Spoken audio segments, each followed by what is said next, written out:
Hello students, welcome to the third video lecture for Healthcare Ethics, Fall 2020. This lecture covers two articles. The first is written by Beth Ripley, David Tiffany, Lisa Lehman, and Stuart Silverman, and it is titled Improving the Informed Consent Conversation, a Standardized Checklist that is Patient-Centered, Quality-Driven, and Legally Sound. It's got quite a title, and it was published in the Journal of Vascular and Interventional Radiology in 2015. And the second article you guys are reading for this week was written by Paul Appelbaum, goodness, and it was published in 2007 in the New England Journal of Medicine, and it is titled Assessment of Patients' Competence to Consent to Treatment. So before we get down to business and talking about those two articles, I'm going to address a few logistical points related to our course. So at this point in the semester, everyone should have submitted two worksheets. The worksheet that went with the second week of classes and the worksheet that went with the third week of classes. And you should have gotten one of them back. So with the first worksheet you guys did in the second week of classes, I should have returned to you via email. I sent them all out via email on Friday, and if you didn't get it, that means that I have the wrong email address for you. Okay, so if you are listening to this lecture and you haven't yet received your worksheet back, please email me, and I will make sure that I get it to you. You can find my email address on our syllabus and on the Blackboard page for our class, under the tab that says Professor Contact Info. Okay, so now you know the drill with the worksheets. You'll get the next one back this coming Friday, and you'll submit your new one. And it's always going to be like that, okay? Also, upcoming is our first big assignment. You guys have asked me a lot of questions about it, and I've gotten the assignment sheet out to you. It's due in 2 weeks, so on September 28th. And this is the Informed Consent Brochure assignment. So if you look under the Assignments tab on Blackboard, you will see a document that is called Assignment 1, Informed Consent Brochure, and another document called Groups for Assignment 1. So it's a group assignment, and that second document will tell you which group you're in. I know that some people got each other's contact info during the Q&A session on Thursday, which is great. I also set up groups under the Group tab on Blackboard. This is a new thing for me, so I'm hoping it works. You guys should be able to contact each other through Blackboard using that Groups tab. I also sent out some emails earlier today to make sure that each of the group members had each other's contact information. So also, if you did not get that email, send me an email because clearly I have the wrong email address for you. There are lots of creative ways for you guys to get in touch for the project. I know that it's difficult to do group projects in this time of distant learning because we can't all meet up and talk about them in person, but you guys can communicate via email. You can make a shared Google Doc and put edits on it together. They're really great tools for shared working online. You could even make a WhatsApp group if you're comfortable giving each other your phone numbers. And if you have trouble figuring out how to work together remotely, let me know and I will do my best to facilitate. The assignment itself connects directly with our readings for this week. So I'm going to be talking about the assignment a bit as we go through the lecture, but the basic idea is that you are working together as a group to make an informed consent brochure about a specific treatment scenario. So the assignment sheet gives you two options to choose from. The first one is called Project 1, Electroconvulsive Therapy at Mencken Hospital, and the second one is called Project 2, Haven Dialysis Management. And if you already downloaded the assignment sheet, you'll notice a typo in the title of Project 1, but I fixed it in the current version. So again, it's Project 1 is Electroconvulsive Therapy at Mencken Hospital, and Project 2 is Haven Dialysis Management. and it's your job to just choose one or the other of these two projects. And once you've chosen, as a group, you guys have to research the specific scenario that you're doing, and then, as the assignment sheet tells you, you make an informative brochure that could accompany the kinds of informed consent conversations we are talking about today. So what does it mean by a brochure? What is a brochure? It's not a book, okay? So I'm not asking you guys to write me, hundreds of words about this, and I'm not even asking for a full PowerPoint presentation, right? I've heard tell from some of your classmates that there is a template on Google Docs that might be helpful for giving you guys something to work with when you're starting out your brochure. But basically, I'm looking for something that is like 1 or 2 pages, maybe 4 pages tops, okay? It's got to have some nice images, and it's got to have information in a distilled format that uses comprehensible layman's terms, something you can understand, something your friends who are not taking this class could understand, something your grandmother could understand, okay? So it's supposed to be something that is really clear and straightforward and manageable, not big, okay? It's not the kind of project where if you write more, you'll get more points. So you need to do a bunch of outside research to make this project work, but you need to distill it into something that is small and clearly comprehensible to a lay audience, to an audience that is not of medical specialists, okay? So this is a communications project. Your job is to figure out the best way to communicate the information that you research in order to fulfill the requirements of informed consent that we're going to talk about today. Okay, so we're going to start in then on today's lecture by talking about the more important of the 2 articles. Okay, so note that this is the more important of the 2. If there's one of them that you go back and read when you are studying for the midterm, I would suggest you go and reread this one. So that's the Ripley et al. Article, titled Improving the Informed Consent Conversation. Okay? And you'll note their subtitle there just tells you very clearly what they're going to do. So the title is Improving the Informed Consent Conversation. That means their goal, they think it's not good, and their goal is to improve it. And they're going to offer a standardized checklist. You can also note that this article begins with an abstract, right? Which is something we've seen before, and it tells us what the article is about. So basically, what this article does is say, informed consent is very important, and healthcare providers are actually pretty bad about obtaining it. And the authors of this article give a lot of studies that prove this.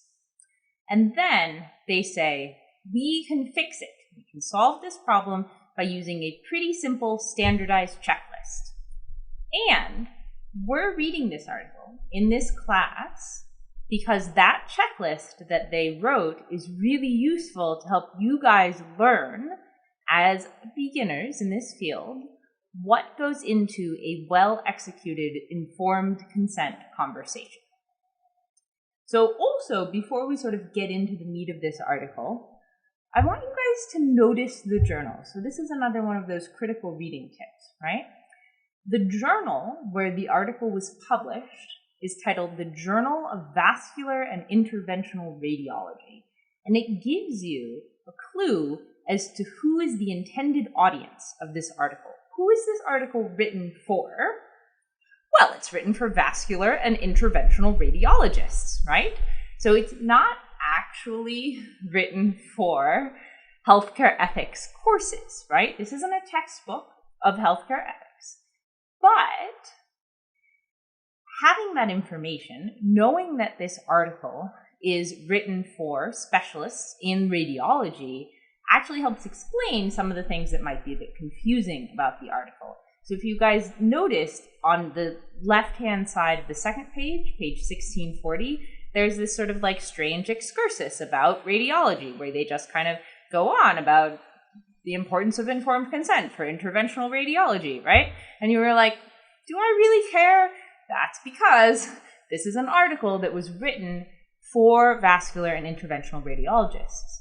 That doesn't mean that it's not useful for us. It just means that we need to keep that in mind when we're reading it, so we know how to deal with the fact that this is intended for a specific audience, but we're reading it for a different purpose.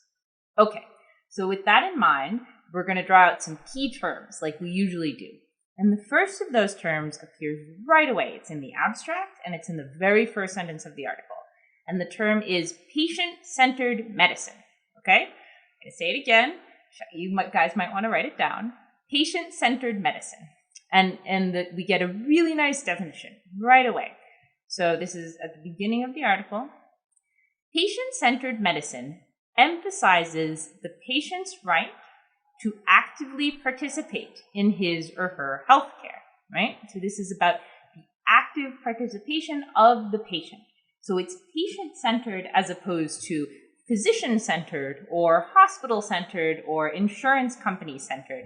And it seems like it goes without saying that healthcare is about the patient, but it's important to emphasize because historically it hasn't always been about the patient. Another key term that shows up right away in the article is shared decision-making. So we learn on 1639, on the very first page, that shared decision-making is, quote, an essential component of patient-centered medicine. So these two things go together. So based on this, who do you think is sharing the decision-making? Who are the people who share it? The patient and the healthcare provider. That's who. So it's shared decision between the patient and the provider. The patient and the provider share the task of making decisions that protect the patient's autonomy and fulfill the provider's duty to care. The goal of the informed consent conversation is to facilitate shared decision-making, which in turn supports patient-centered medicine. So all three of these things work together. The informed consent conversation, which we're learning about today, facilitates shared decision-making, which in turn supports this bigger concept of patient-centered medicine. So you need one to get to the other to get to the other. Okay, so I'm going to read a fairly long quote now from the first page of the article, and it hits on some really important points for our discussion today. So if you want to open your article and read along and maybe highlight the text, that would be a really good idea. So the quote starts on the bottom left of the first page and continues on to the top right-hand column, okay? So it's page 1640, the first page, 1639, the first page of the text, and take a minute, get it out, pause the video if you need to, and read along. Okay? So it begins. Informed consent is more than just obtaining a patient's permission to proceed with a procedure or care plan. It is a conversation that includes a thorough explanation of a patient's pertinent health problem, the procedure or care plan being proposed, as well as the benefits, risks, and alternatives to proceeding with an agreed-upon plan of care. So I'm going to read that last part again. So it's more than just obtaining permission, right? It's not just a signature on a piece of paper. It is a conversation, as the title of the article indicates, that includes a thorough explanation of the patient's pertinent health problem, the procedure or care plan being proposed, so what you're going to do about it as a healthcare team, healthcare provider, as well as the benefits, risks, and alternatives to proceeding with that agreed-upon plan of care. The healthcare provider uses layman's terms, that means terms that everybody can understand, considers the patient's culture and values, which is a thing we've talked about before, cultural competency, and provides an opportunity for questions and an exchange of information. So it's a conversation. That means there's a back and forth. The healthcare provider uses layman's terms, considers the patient's culture and values, and provides an opportunity for questions and an exchange of information.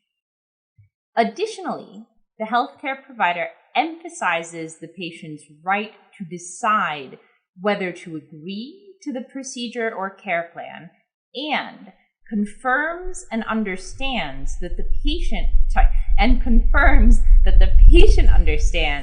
the information before a decision is made. So you have to make sure that the patient knows what you're going on about before you make any hard and fast decisions. Okay? So that sounds really complicated. It sounds like there's a lot going on there, and you might ask, why bother? Of course you won't ask that because you're in a healthcare ethics class and you know that from an ethical perspective, based on what we've learned so far, informed consent protects patient autonomy. The authors tell us on the very next page, an important goal of informed consent is to respect patient autonomy. But also, it turns out that obtaining informed consent improves clinical outcomes. So the patients will do better if you get proper informed consent. Improving patient understanding decreases the risk of medical error, helps make sure patients perform important pre-procedural instructions like fasting or stopping certain medications before a procedure, and helps make sure that patients come to their follow-up visits, which is super important. Okay, so then, if we know that this is our goal, to have a good informed consent conversation, what does it consist of? What makes it good? So the paragraph under the nice little section heading, Patient-Centered Informed Consent, on page 1641, provides you a useful overview of what makes a good informed consent conversation. I'm going to read it out loud here. I'm not going to parse it quite as much as I parsed that last one, but I'm going to encourage you to go and read it over yourself. You can read it over when you're putting together your brochures, might come in handy, and also when you're studying for the midterms, right? So this is on the right-hand side of page 1641. The goal of patient-centered consent is to help the patient make a thoughtful healthcare decision. This is accomplished by examining the proposed procedure or treatment in the context of the patient's personal beliefs and desired outcomes. A patient-centered approach requires a concerted effort on the part of the healthcare provider to learn about the patient's concerns and expectations of the procedure or care plan that is being proposed. Various outcomes regarding pain, duration of recuperation, long-term prognosis, and quality of life can have different meanings for different patients.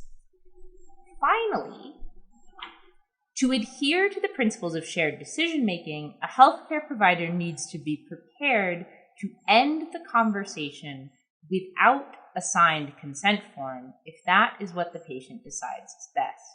So that part right there is super important. It's not just consent that you're after, but also allowing the patient to refuse to consent if that's what's best for them. So the conversation not only includes the opportunity to obtain consent and continue on with the plan of care, but also for the patient to refuse. You have to give them enough information that they might be able to make a well-informed decision not to proceed with the recommended plan of care. So that's an important part of the informed consent conversation, and also all that other stuff in the middle of the paragraph, which gets detailed really nicely for you in those checklists and tables.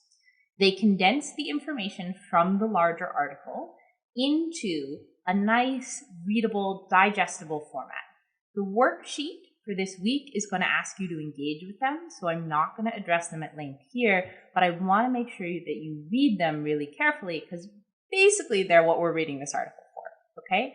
So when you're going back over the article, make sure you go through those checklists and tables. The purpose of the checklist, according to the authors of this article, is to shape the conversation. So it's not like a set of rules that you have to follow. It's not, you don't have to repeat those questions word for word, but it's to give a general shape to the conversation that's occurring. The content of the conversation has to come from the specific procedure and the specific patient. So this is why for your informed consent brochure project, you guys have specific procedures. I couldn't just say, make an informed consent brochure and not give you a specific procedure, because then you wouldn't have anything to go on. For this, you don't have specific patients, but at least you've got a specific treatment that you are describing in the brochure that you're making as a group. Okay? So informed consent is about consenting to something specific. And that specific thing shapes the conversation and helps determine what is a good informed consent conversation.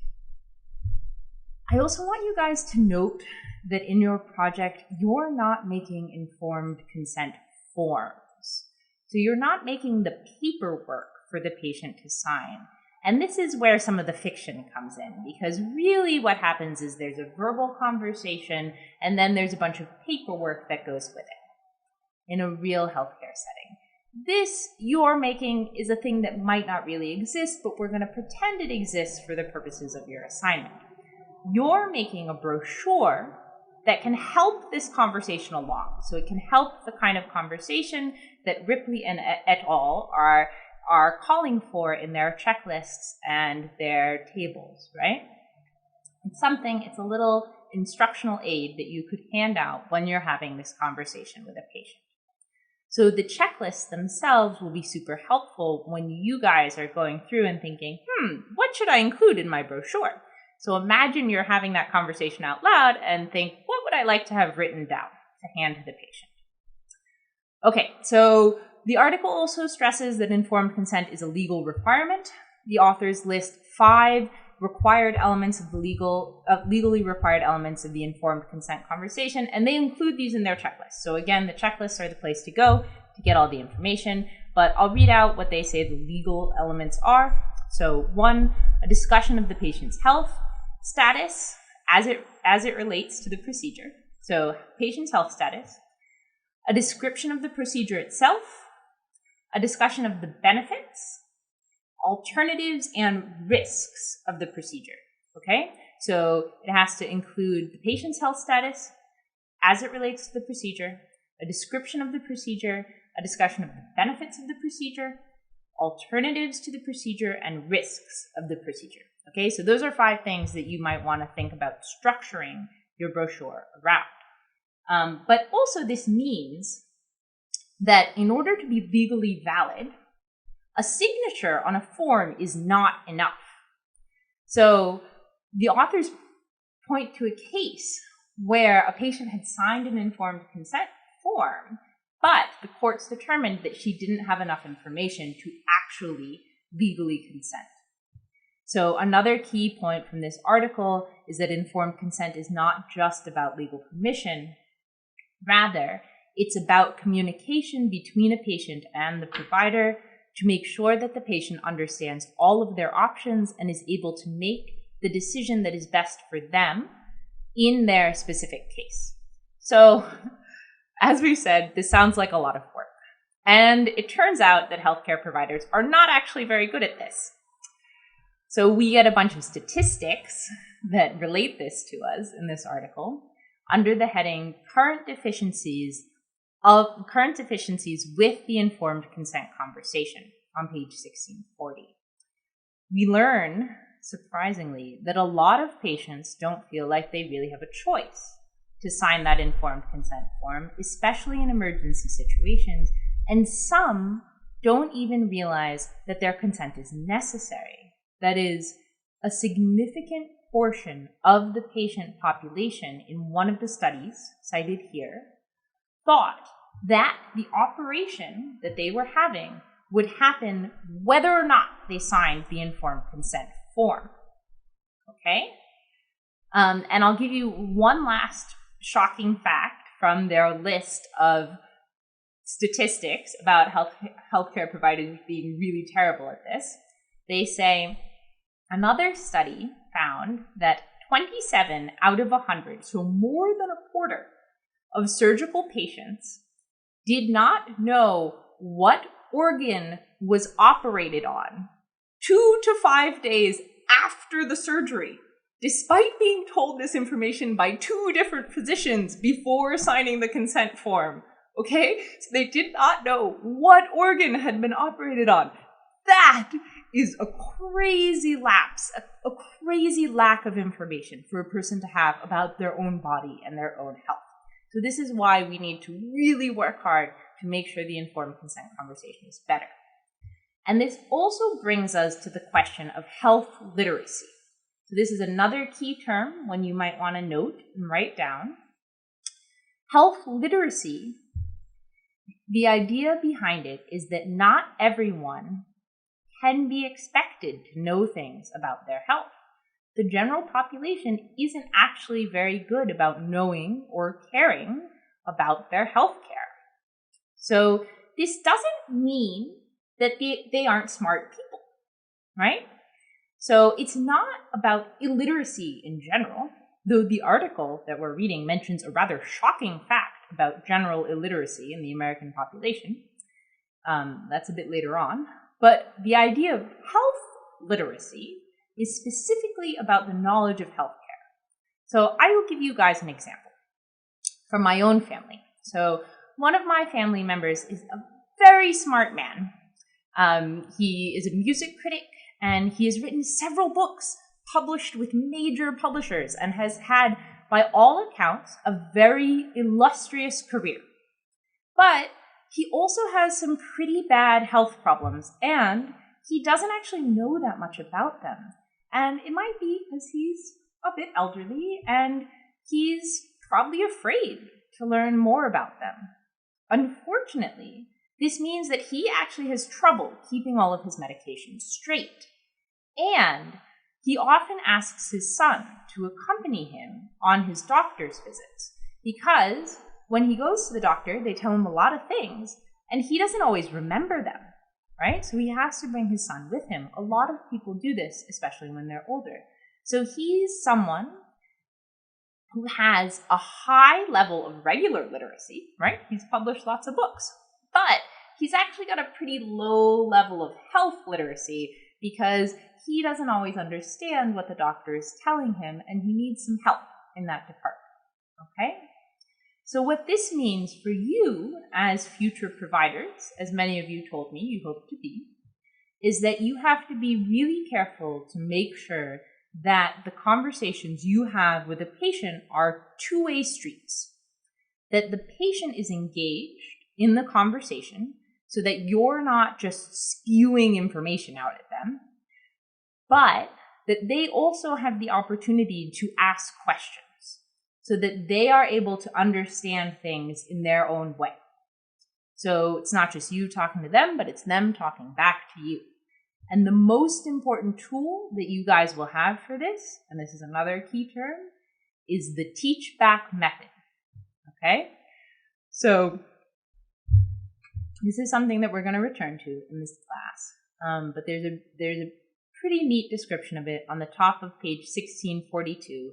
And it's a pretty simple idea. And it's one that you guys could use in your ordinary lives in all sorts of situations.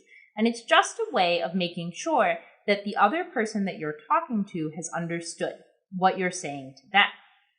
So all it means, for the sake of the informed consent conversation, is that the provider, once they have given all of the necessary information about the treatment and the potential risks and benefits and alternatives, should ask the patient to repeat all that stuff back to them.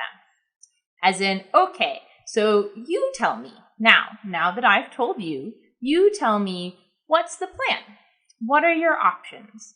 How are we going to proceed, or how might we not proceed with your treatment? The idea is that the patient explains to the provider their understanding of what's going on, and then the provider can assess whether or not the patient fully understands the situation. Okay, so that was a lot, I know, but this brings us to our next article. this question of whether or not the patient fully understands the situation. So the second article we read for today was written by Paul Appelbaum. It was published in the New England Journal of Medicine, right? So we talked a little bit about the journal that the first article was published in. The New England Journal of Medicine is a more general audience, right? So we're not going to find weird stuff about radiology in here, okay? This is an article that was written for a general audience of medical practitioners, as opposed to the more specific audience of the Journal of Vascular and Interventional Radiology. And one of the reasons that we're reading this article for today is because it has a similar format. They both have these nice little tables and checklists that help you understand what they're getting at. And on a thematic level, they both concern the question of consent to medical treatment. So whether or not a patient understands the situation fully is an important aspect of informed consent and their ability to consent in the first place. So the second article, the very first line of it, refers to informed consent. It says, physicians are required by law and medical ethics to obtain the informed consent of their patients before initiating treatment. But, this article asks, what happens when you're not sure if the patient is capable of giving informed consent in the first place? So, note also that obtaining informed consent from an incompetent patient is not a good idea, okay? So if someone who does not have the capacity to consent, if you engage in one of these, really wonderful informed consent conversations with someone who doesn't have the capacity to consent, it doesn't matter how excellent a job you do, it doesn't count, right? Informed consent from an incompetent patient is invalid. So in some regards, the first step is to make sure that the patient is competent. As we'll discuss a little bit later, it is generally assumed that all patients are competent until proven otherwise. Okay, so you might also notice that this article begins with a case study instead of an abstract. So it's one of the two forms of articles that we've seen before. And you might also note that this article is closely connected to the article we read last week on surrogates. So we might set up a decision tree based upon last week's reading and this week's reading that looks something like this. If a patient is competent to consent, proceed to informed consent conversation. A. B. If a patient is not competent to consent, appoint a surrogate, and then proceed to informed consent conversation with the surrogate. Okay? So again, this question of competence is one that occurs prior, though sometimes in practice after this question of informed consent. They are deeply tied together. You guys might also notice, like in last week's other article about autonomy, there is a tension here between patient autonomy and physician judgment. So it shows up on the first page of the Appelbaum article, on page 1834, as, quote, striking a proper balance between respecting the autonomy of patients who are capable of making informed decisions and protecting those with cognitive impairment. That same idea occurs again 2 pages later on 1836. Quote, the level of impairment that renders a patient incompetent to make treatment decisions should ideally reflect a societal judgment about the appropriate balance between respecting patient autonomy and protecting the patient from the consequences of a bad decision. So we've got that same tension, respecting autonomy and protecting the patient, right? I'm going to read that quote out for you again because it's got some important stuff in it there. So the level of impairment that renders a patient incompetent to make treatment decisions should ideally reflect a societal judgment about the appropriate balance between respecting the patient's autonomy and protecting the patient from the consequences of a bad decision. So note the term societal judgment here. So the level of impairment, what makes a patient competent or incompetent should reflect a societal judgment. This is something that we're going to return to in our question of justice, this idea of the status of society and a societal judgment on what is right and what is wrong. Also notice the idea of protecting the patient, which is something we've already talked about under the term paternalism, right? So in that, that second article we read about autonomy and the first article too, we talked about paternalism in relation to medical judgment and the idea of the medical judgment overriding patient autonomy. And you guys will remember from my lovely Latin derivation that paternalism comes from pater, which is a Latin word for father, and we can remember it as meaning father knows best.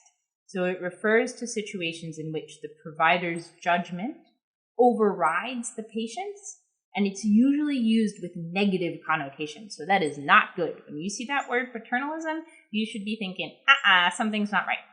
Okay? So that passage that I just read, I'm going to read a bit of it again for you and note how it continues.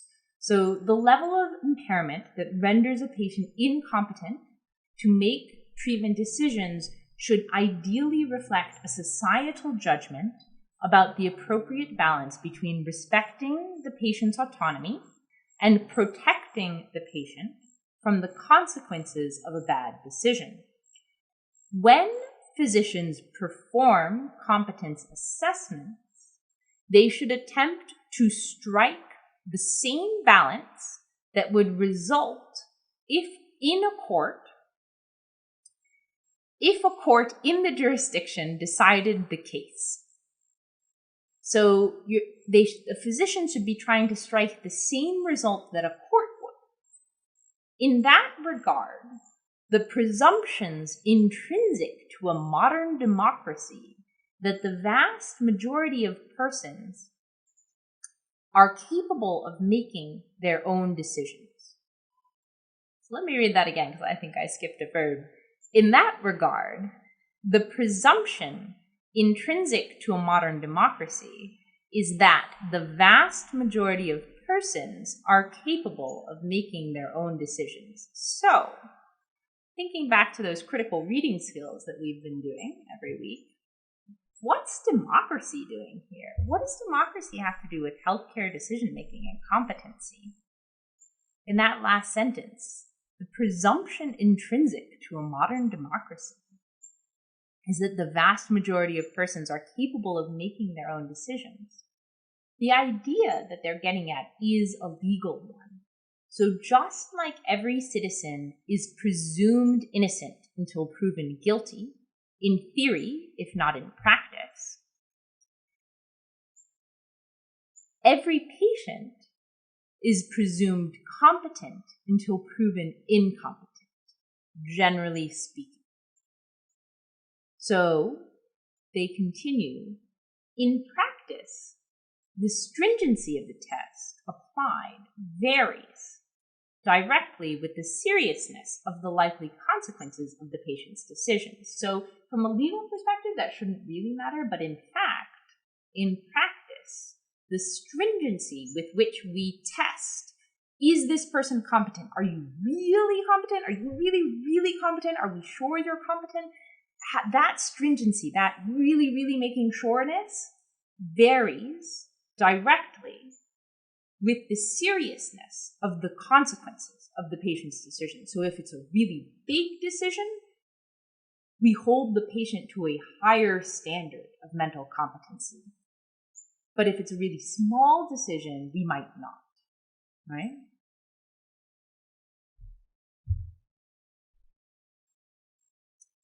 So think back here to what we learned last week about decision-making capacity. In that Pope article that we read, we learned that capacity is decision-specific. And incapacity is not a status-based judgment. Okay? So capacity is decision-specific relates to that idea, right?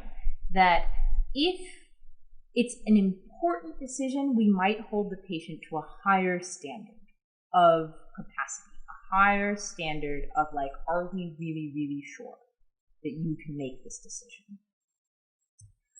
And incapacity is not a status-based judgment, relates to the idea that a single diagnosis, like dementia, does not necessarily render you incompetent forever and for everything.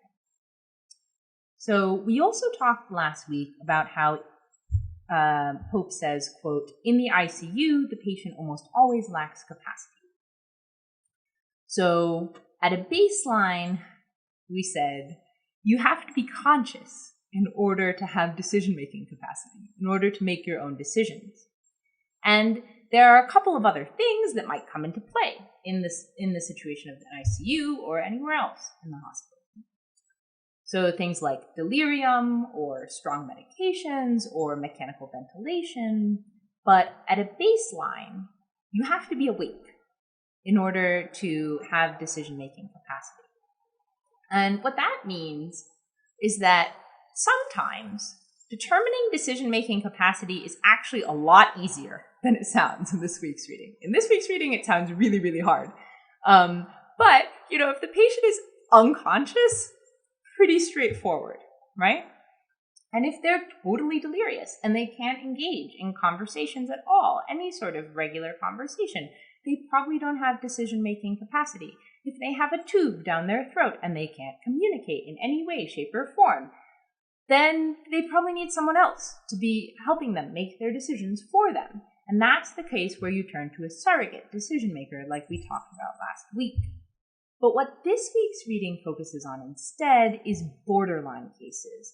Cases where someone might be able to carry on a conversation, but might not be able to process enough information to make a big decision on their own. And those situations are really hard to decide. So the things to carry over from last week are this idea that capacity is decision-specific and that incapacity is not a status-based judgment. So it's not stable, it fluctuates. So with that in mind, you guys don't actually have to memorize all that stuff about dementia and schizophrenia on the second page of this week's reading, of the Appelbaum reading. The point in that big long paragraph is that sometimes a diagnosis of dementia or schizophrenia is indicative of incompetence, and sometimes it's not, right? So, like we said, incapacity is not a status-based judgment. It's not like you get diagnosed as schizophrenic and then you're out. You never get to make another medical decision. It doesn't actually work like that, or at least it shouldn't, right? And Appelbaum's point is that it's about the severity of the specific case in the specific moment of the decision, not about the general diagnosis. I'm also not asking you to memorize any of the specific medical conditions that he mentions that impair judgment. Instead, I'm asking you to think about the concept of competence and incompetence that is behind those medical conditions, behind what he's talking about. So it's actually a little bit more difficult than memorizing, right? And what you're trying to get from this is a general idea of how these terms are used and what they mean in a healthcare setting. Okay? So note, too, that this article is interested in a systematic approach to assessment. He says so on page 1835, right? Hence that nice little table that you get that will help you, just like the tables in the other article, condense what is important on this article. And you might also note that this article is interested in legal issues. So if you look on page 1835, he writes, legal standards for decision-making capacity for consent to treatment vary somewhat across jurisdictions. So it's not the same everywhere, but generally, and this is going to give you a sense of what you're looking for, generally they embody the abilities to communicate a choice, to understand the relevant information, and to appreciate the consequences of the situation, and to reason about treatment choices. Okay, so generally what you're looking for is the abilities to communicate a choice, to understand relevant information, to appreciate medical consequences of the situation, and to reason about treatment choices. So actually, this should sound a lot like what we were talking about in the informed consent conversation, and it should evoke some of the things we talked about in those 4 senses of autonomy last week, which, just to review, little side note, are, do you remember? 4 senses of autonomy: free action, authenticity, effective deliberation, and moral reflection. Okay?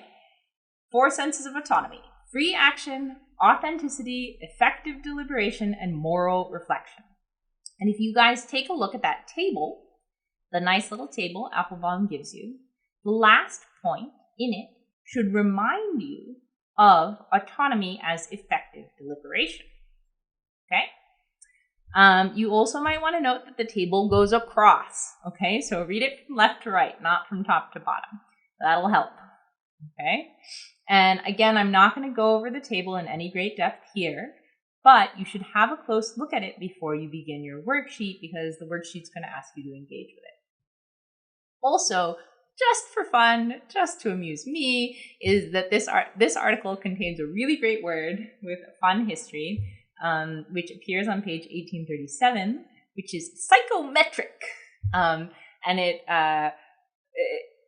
refers to all of these, it refers to any technology for measuring someone's thought and measuring someone's psyche. And in the past, it used to have all sorts of weird stuff associated with it. But here, they just mean these assessments.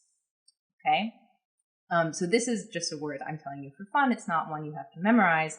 And you also don't need to memorize about these assessment tools that they're talking about. So you don't need to worry about the MMSE or any other scoring system like the MacArthur Competence Assessment Tool for treatment that they name.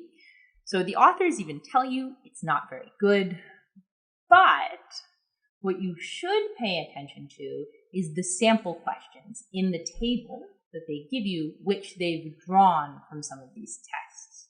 So what you should be thinking as you read those questions is, what are they asking? What are they trying to get at? Why ask these questions? Why do these questions determine competence? So the authors even suggest that you might use one of these scoring systems, one of these tests for competency that they mention, that they describe, just for the sake of having some questions to ask, some structured conversation. And you might even do one of these tests and not tally up the scores. And so the point that they are getting at is that competence is not so easy as just like a rating system. You know, it can be measured the same way you can measure heart rate, right? And just like the informed consent conversation, the way to determine if a patient is competent is to have a really good in-depth conversation with them, one that might be structured according to some clear guidelines like the ones that Appelbaum is providing here. So Appelbaum says on 1837, however, even if scores are not generated from any of these tests, the use of a structured instrument can help guide the clinical assessment process, right? So that should remind us, like the checklist in the previous article, it's there to guide the conversation, okay? So you should note, however, that the assessment and the informed consent conversation, just like I've been getting at, go together, right? So Appelbaum says on 1837, whatever approach to assessment is used, examiners should first ensure that their patients have been given information that is relevant to making an informed decision about their treatment, right? So we've got a little bit of a chicken and egg problem, but it's not really that much of a problem in practice. You just need to know that these two things go together, that the patient needs information in order to be competent to make a decision, and also they need to be competent in order to understand the information that you're giving them. Okay, so then what happens? You guys might be thinking, once you've determined that someone is incompetent. Well, before you rush out and get a surrogate, like we talked about in last week's article, unless the situation is super, super, super urgent, you actually have to try to remedy their incompetence, right? You have to try to figure out what's wrong. Is there something that you can fix that would make them competent? So then you fix that. Then you try to get informed consent from them, right? And if it doesn't work, like things often don't, then you go to get a surrogate and you go back to what we learned about last week, about who gets to be the surrogate and why. Okay? So we've almost made it to the end, and you guys will note that at the end of the article, this case from the beginning returns. What a surprise. And again, like in the last article we read with some example cases, the outcome is a little inconclusive, right? So this patient who wants to die rather than have her foot amputated is actually probably competent to the extent that she can, quote, clearly communicate her decisions, that she understands the information about her condition, appreciates the consequences of her choices, especially the likelihood of death if she forgoes amputation, and can weigh the relative risks and benefits of the options. She's probably competent if she can do all those things, right? But the article says, since it is a life and death decision, and especially since she's choosing the death option, the provider needs to be super sure that she's competent to consent. So in this case, it might be a good idea to do one of those tests, right? What they call a structured assessment, or maybe even get a psych consult. But Appelbaum reminds us, we should remember that psych conditions don't necessarily render a patient incompetent. Again, incompetence is not a status-based judgment.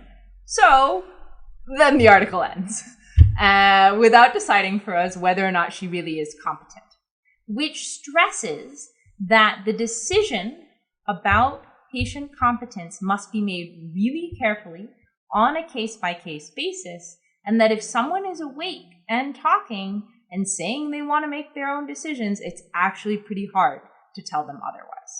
Okay? Sometimes necessary, but pretty hard. So that's it for this week. Remember to write down any questions that you have about this lecture or about our readings for the Q&A on Thursday, and to complete your worksheets for Friday. Okay? If you have any questions in the meantime, send me an email and you know where to find me. Okay, take care.